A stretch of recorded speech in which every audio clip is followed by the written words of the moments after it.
Democratic Congressman Marc Veasey of Fort Worth, thank you so much for joining us. As you know, President Biden is set to address a joint session of Congress for the first time in his presidency.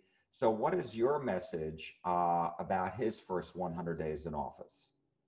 I think that it's been a very successful 100 days, and I think that you can look at his approval ratings and see that it's been a successful 100 days. I like the fact that he put together a plan that put checks into people's bank accounts, $1,400, and got people the money that they were promised with stimulus checks.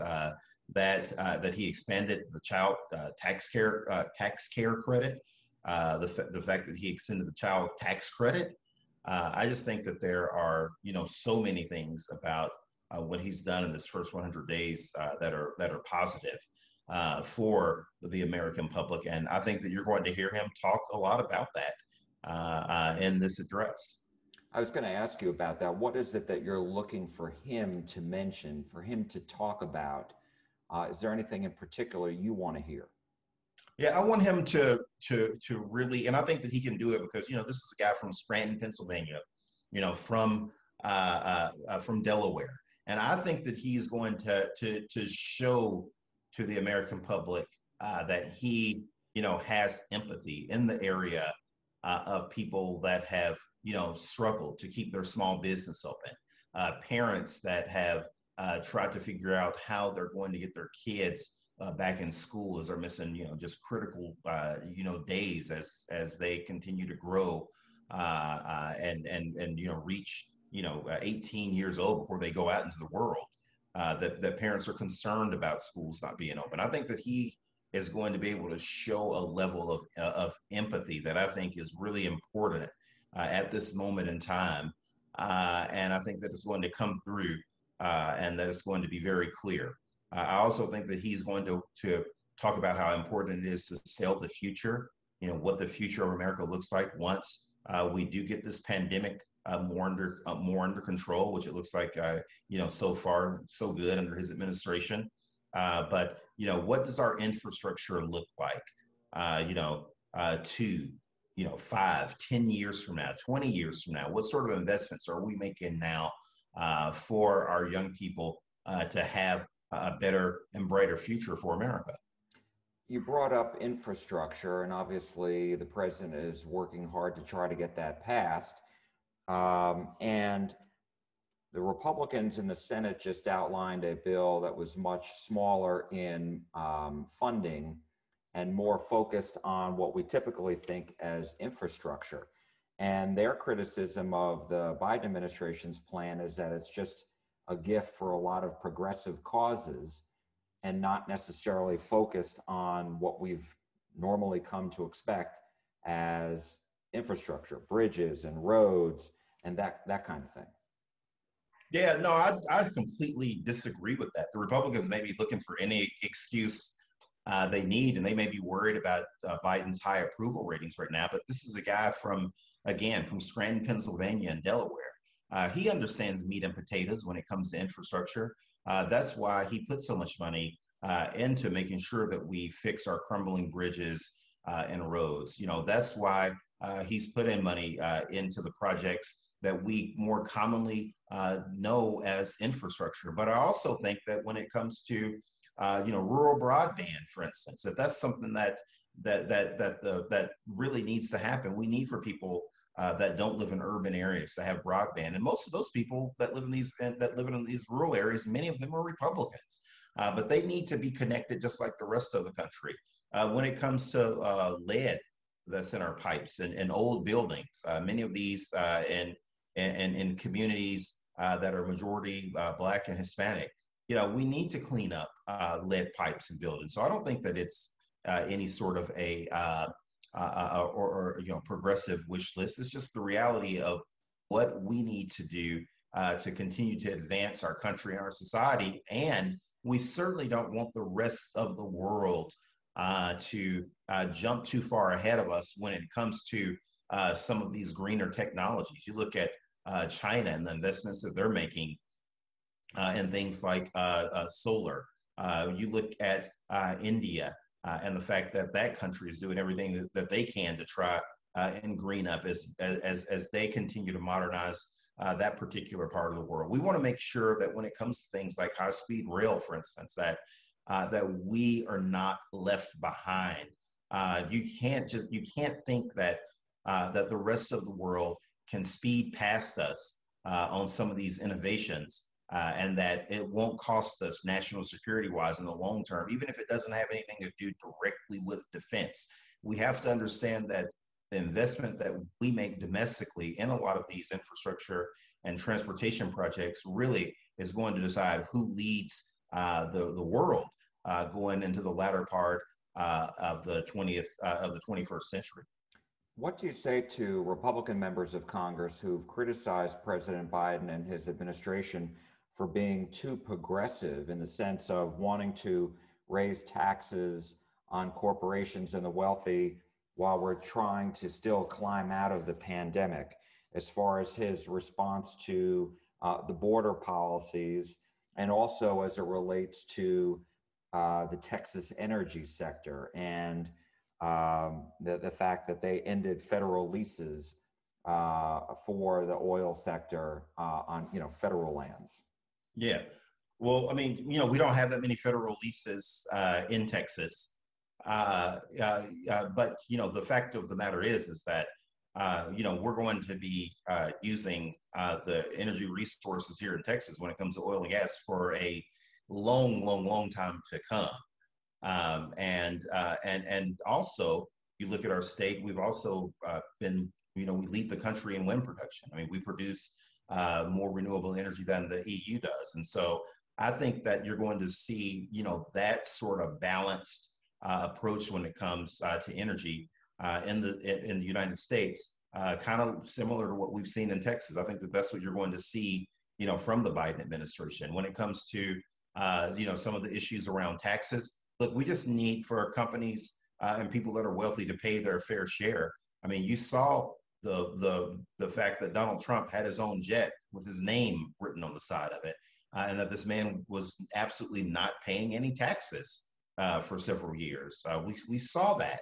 So you don't want to have a situation to where people that literally have their own 737 that they can fly around in luxury while the rest of us sweat and toil.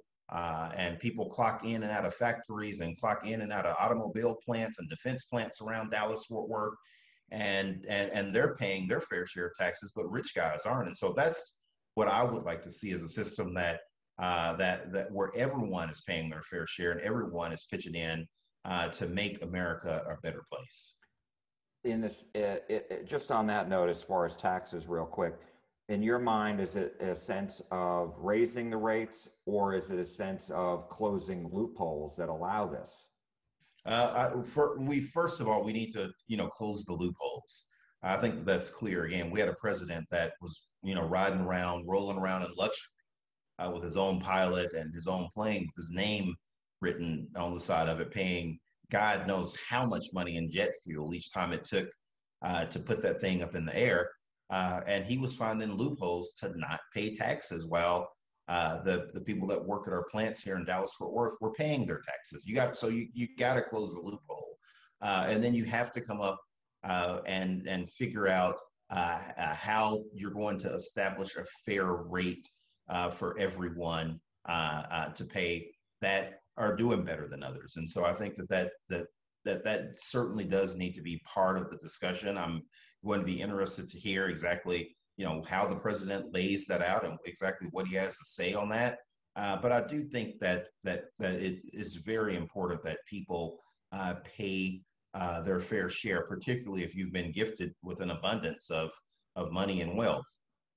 What concerns do you have, if any, about the impact of higher taxes on corporations would have on their ability to increase jobs and hire more people? I'm already worried about corporations right now, not paying people enough. There are just too many stories out here about, people that are making, very little money, single moms that are making even well above what the minimum wage is right now. And they're still struggling to make their rent, make their car payment, be able to put a little money in the bank for savings.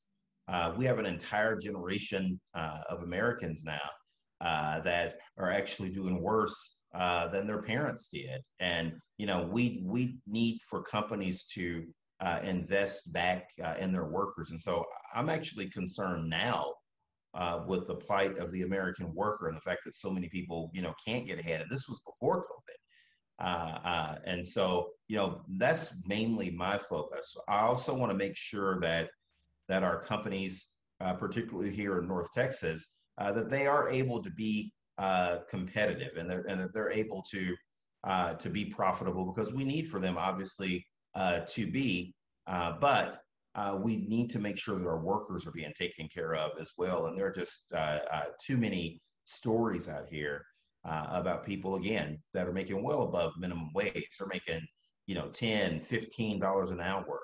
In some cases, even a little bit more, and they're really struggling to make it all happen. And particularly as housing prices and rents continue to rise here in Dallas-Fort Worth, as more people move here for the increased job activity that we're probably going to see for the next 5, 10, 15 years or more. We need to be doing everything we can to make sure that the American worker is taken care of, because right now I'm hearing from so many constituents that are saying that it's just not happening, that they feel that they're actually getting further and further behind. And again, I was hearing this, before COVID-19 hit. My last question to you is just about the situation at the southern border. Republicans say this is President Biden's crisis, plain and simple, and that he was the one who caused this, changing what former President Trump had put in place. How do you react to that? I would say that we desperately need to do two things. The first thing is that we have got to invest money in Central America to stabilize that country. They're being hit hard economically. I've visited Guatemala and I've visited Honduras. And if when you throw in El Salvador, Nicaragua, and some of those countries, the conditions on the ground are so violent, and poverty is so extreme that people are going to continue to be on the move. And I think that it's important that that we do everything that we can to hold those countries accountable, make sure that they root corruption out of their system, the same way that the Colombians did, and that they reinvest in their people and their country, and that we work with them to help them stabilize things there. There are so many countries in Central America and in Latin America to where people aren't trying to come into the United States, and it's because they actually have stability in those countries. So our first job should be to try and stabilize there. The second thing that we need to be realistic about is the fact that, look, a lot of the people that are coming from Central America, they want to work at jobs in the United States where we desperately need them. You probably saw recently here in the news where the asparagus farm over on the Pacific side of the country, where they actually had to give away all of the asparagus because they didn't have the workers to harvest it. And so they had thousands of people come and they had to give their product away for free. We don't have enough of the labor that many of these individuals that are seeking asylum in our country, want to come and do to help serve our country. And so I would say that, look, we need to come to the American public and say, we need, in order to continue to grow our economy and quite frankly, grow our population. You look at our census right now, and it's the lowest increase in population that we've had like since the 1930s. And part of that is due to a decline in illegal immigration in this country. And so if we're going to keep productivity up, if we're going to keep our economy moving in the right direction, it's important that we look for ways that we can increase legal immigration. And we need to make sure that we put protocols back in place in some of these countries that allow for people to apply to be in our country legally from where they are before they make this long journey to our southern border.